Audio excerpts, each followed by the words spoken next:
નમસ્કાર. આજે જે વાત કરવી છે એ ખરેખર દિલને સ્પર્શી જાય એવી છે. આ વાર્તા છે શિક્ષણની, એક સમુદાયની અને એ પરિવર્તનની જે આ બંને ભેગા મળીને લાવી શકે છે. જુઓ, આ કોઈ સામાન્ય સ્કૂલની વાત નથી. આ તો એક એવી સંસ્થાની વાત છે જે ખરા અર્થમાં એના સમુદાયનું ધબકતું હૃદય બની ગઈ છે. તો આ છે એ જગ્યા જેની આપણે વાત કરી રહ્યા છીએ. આપણી આખી વાર્તાનું કેન્દ્ર આણંદ જિલ્લાના ખંભાતમાં આવેલી શ્રી મોતીબા સાર્વજનિક વાઘેલા પ્રાથમિક શાળા.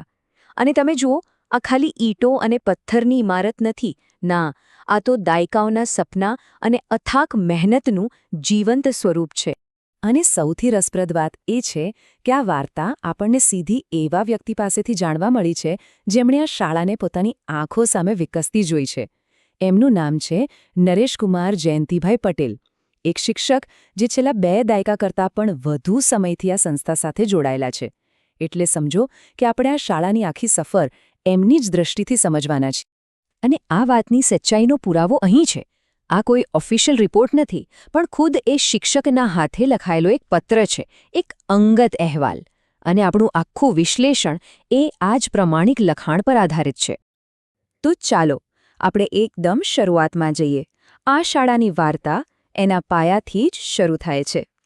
કેવી રીતે અને શા માટે આ શાળાની સ્થાપના થઈ?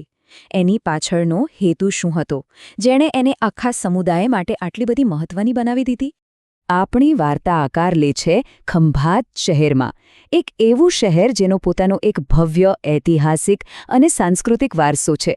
પણ મોટાભાગના શહેરોની જેમ અહીં પણ કેટલાક એવા વિસ્તારો હતા જ્યાં શૈક્ષણિક સુવિધાઓની ખરેખર ખૂબ જ જરૂર હતી. તો જુઓ, વાત છે 1973ની. ત્યારે આ શાળાનો પાયો નખાયો અને એની પાછળ એક બહુ મોટો અને સ્પષ્ટ ઉદ્દેશ્ય હતો. શહેરના જે સૌથી પછાત ગણાતા વિસ્તારો છે ત્યાંના બાળકોને શિક્ષણ આપવું. પછી 2002માં નરેશભાઈ આ મિશનનો ભાગ બન્યા અને આજે લગભગ અડધી સદી પછી આ શાળા એક વિકસિત શિક્ષણ કેન્દ્ર તરીકે ઊભી છે. અને આ મુદ્દો ખરેખર બહુ જ મહત્વનો છે. એ સમયે આ માત્ર એક શાળા નહોતી. ના, એ તો એ વિસ્તારો માટે એક આશાનું કિરણ હતી. વિચારો, એવા સમયમાં જ્યારે સારું શિક્ષણ મેળવવું કેટલું મુશ્કેલ હતું, ત્યારે આ શાળાએ હજારો બાળકો માટે જ્ઞાનના દરવાજા ખોલી દીધા. મજાની વાત એ છે કે આ શાળા કોઈ એક વ્યક્તિના પ્રયાસનું ફળ નહોતી.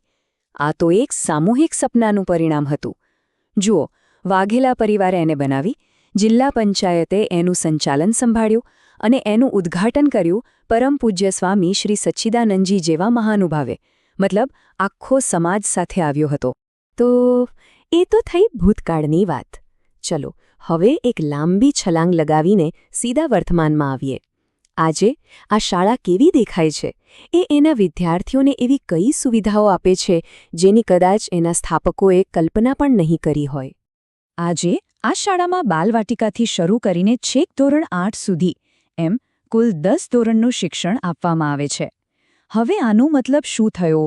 એ જ કે એક બાળક પોતાના શૈક્ષણિક જીવનના જે સૌથી મહત્વના શરૂઆતના વર્ષો છે એ એક જ જગ્યાએ, એક જ સારા વાતાવરણમાં પૂરા કરી શકે છે.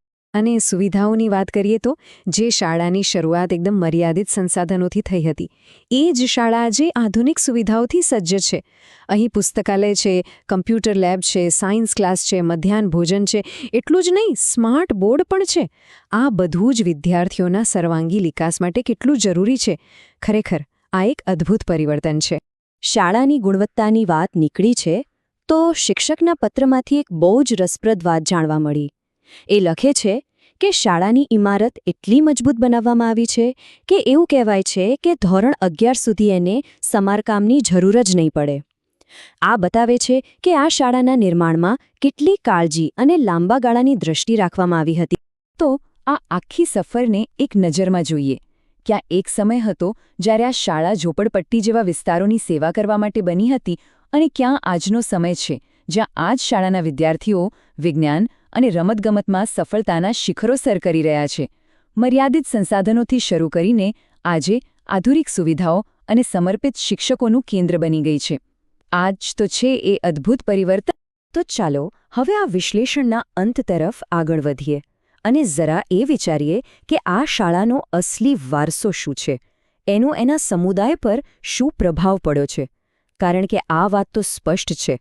આ વાર્તા ખાલી ઈંટો અને પથ્થરથી ઘણી મોટી છે, ખરું ને? અને અંતે તો કોઈ પણ શાળા એની ઇમારત કે સુવિધાઓથી નહીં પણ એના શિક્ષકો અને વિદ્યાર્થીઓથી ઓળખાય છે. દરેશભાઈ ખૂબ ગર્વથી કહે છે કે શાળામાં ખૂબ જ પ્રતિભાશાળી શિક્ષકો છે અને એમના જ માર્ગદર્શન હેઠળ વિદ્યાર્થીઓએ વિજ્ઞાન, રમતગમત અને બીજા અનેક ક્ષેત્રોમાં સફળતા મેળવી છે. બસ આ જ તો છે શાળાની ખરી તાકાત. તો આ આખી વાર્તા આપણને એક મોટા સવાલ પાસે લાવીને ઊભી રાખે છે કે ખરેખર એવી કઈ વસ્તુ છે જે કોઈ પણ શાળાને એના સમુદાયનું હૃદય બનાવે છે? શું એ એની ઇમારત છે? શું એની સુવિધાઓ છે? કે પછી એની પાછળ રહેલું સમર્પણ, એ દ્રષ્ટિ અને પેઢી દર પેઢીને શિક્ષિત કરવાની અતૂટ પ્રતિબદ્ધતા છે? મને લાગે છે કે શ્રી મોતીબા સાર્વજનિક વાઘેલા પ્રાથમિક શાળાની આ વાર્તા એ પોતે જ આ સવાલનો એક જીવંત જવાબ છે. એ વાતનો પુરાવો છે કે જ્યારે એક આખો સમુદાય શિક્ષણ માટે ભેગો થાય છે ત્યારે એ માત્ર એક શાળા નથી બનાવતો, એ આવનારી પેઢીઓનું ભવિષ્ય બનાવે છે. આશા છે કે આ વાત આપ સૌને પ્રેરણા આપશે. ફરી મળીશું.